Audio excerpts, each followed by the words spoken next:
Ayun nga baliki. Yan guys, yan ang mga huli namin, mga isdang pulang buntot. Ayan guys. Yan si kasama ko si Daryl. Daryl yan. Yan mga huli namin guys. Itong isdang guys, buhay pa. Sana yun ang buhay pa. Kita guys. Yan guys. Sabi na nahuli. Oh, yan guys. Buhay pa yan Mga itawag dito guys ay isdang isdang pulang buntot. Sa amin na may tawag nito ay isdang malapati or burot. Yung sa iba ay burot. Yan. Masarap to sa ihaw at kilaw, pwede na rin sa kilaw ito guys, mga idol yan. Yan sa lahat ng mga aking mga kaibigan yan, magandang umaga sa inyong lahat.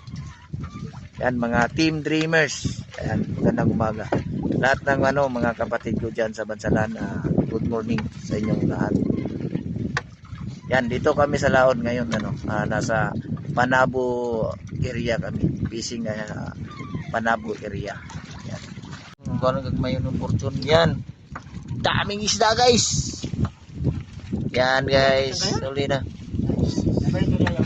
Masig na pa to. Yeah, tanggal na. Tanggal na niya na. Ilan ram na gumatanggal kay makita naman ni kalay. Yan guys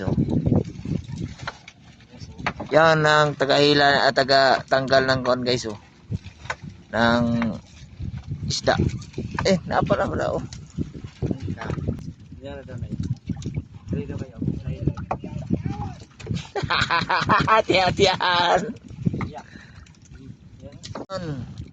Laglag. Yan. Itcha. Yan. So guys, welcome my vloggings.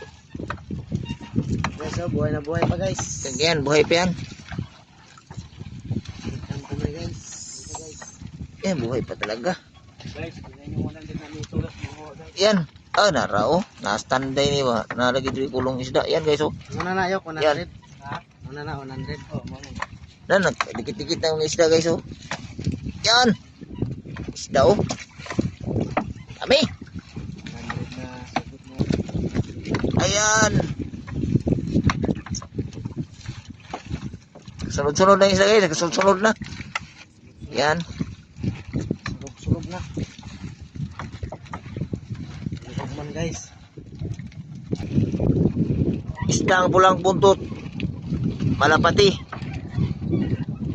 Yan si Migo Daryl. Sunod-sunod na isda mga idol. Tapos lalo mo ang pataw di ito. Buhay pa kayo. Uy apa guys. Uy yan guys. Yan guys talagang lumiliksi ba?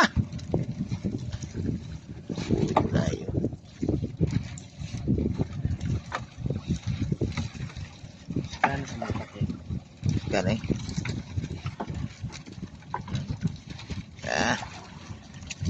guys, kasunod-sunod na isda. Ayan. Sugod naman siya lambog. Lambog na kaag ubod. Yan ang mga uli namin guys.